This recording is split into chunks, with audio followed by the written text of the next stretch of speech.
I gave the MILF a deadline for the conclusion of the peace talks with the GRP panel, June 30.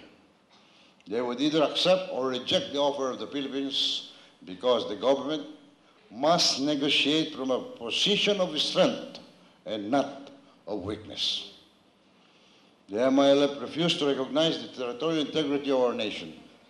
So we pursued the war as a means to finally achieve peace. There were objections to my policy of an all-out war. And there were even appeals from a very religious leader and very powerful head of state asking me to desist from the all-out war. But bearing in mind the future of Mindanao and the country as a whole, I summoned my strength to put my commitment to the Filipino people first and continue my quest for peace. So in spite of the objections, I stood my ground and pursued the all-out war because I believe that this war was now the only solution to attaining peace in Mindanao. This conflict has been going on for more than 30 years.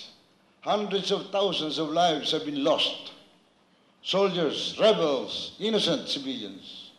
The lives of our brothers in Mindanao, Christians or Muslims, have been dislocated and displaced. We won that war swiftly and at a modest cost. All in all, the armed forces of the Philippines overran the 33 minor camps and 13 major camps, or a total of 46 camps of the MILF, with breakaway groups of the MILF forces withdrawing to different directions and their chairman by the name of Hasim Salamat fleeing to Malaysia. So on July 10, I personally went to Camp Abu Bakar to take down the flag of the MILF and hoist the Philippine flag. I believe that that was a proud moment in the history of our country, a testament to the fact that we are a nation with one flag, one armed forces of the Philippines, and one government. I consider that moment one of the legacies of my administration, because at that moment, our soldiers stood proud, knowing that they had the capacity to end hostilities that had gone on for more than 30 years. Seeing that they could conquer terrorists and realizing that they had fought for peace for their Mindanao brothers and for the nation. And that moment was supposed to be the beginning of real progress, of real developments in Mindanao. For with the secessionists, extortionists, and terrorists finally out of sight, it signified that investors, tourists would finally come and invest heavily in that part of the Philippines.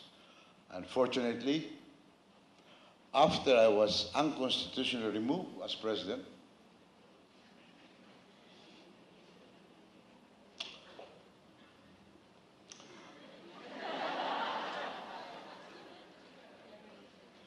this administration entertained these secessionists again. Soon enough, the kidnappings, extortionist acts returned. The American missionary couple, Martin and Gracie Barham, along with other tourists, were kidnapped in May 2001, just 3 months after this administration took over, and the Abu Sayyaf group demanded $1 million in ransom for the, or 20 million pesos each for the Filipino hostages. The Philippine government has returned to the old pattern of peace talks, ceasefires, with kidnap for ransom and other hostilities throughout. Just last year, 10 Marines were beheaded. Father Bosi was abducted. Davao City Airport was bombed. And just this year, broadcaster Cesar Lon was kidnapped. Then last month, we almost lost a huge portion to the MILF forever, portion of Mindanao. Had the media not discovered the deceptive and defective memorandum of ancestral domain, or this, what they call MOA, Memorandum of Agreement, a document that would have compelled our legislators to amend our Constitution had it not been for the immediate intervention of the Supreme Court. Clearly, the MILF have their own endgame to have their own state. As Commander-in-Chief, I will never permit that. To allow the dismemberment of the country is nothing short of treason, because Mindanao does not belong to the Bangsamoro and certainly not to the MILF. Mindanao belongs to all Filipinos, and therefore I have been vehemently against the signing of this controversial memorandum agreement, or MOA, because it is not for a president to authorize the dismemberment of our country. On the contrary, it is the solemn duty of the President and Commander-in-Chief to protect the territorial integrity of the country at all cost. People talk about the cost of war. The cost of the 3-month all-out war in Mindanao was very small compared to the enormous benefits that would be reaped by achieving peace. I saw that even with the expertise of the best economists in the world, including the economists here in UP.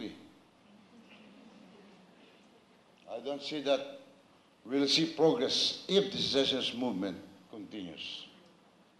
And that is why we fought and won that all-out war.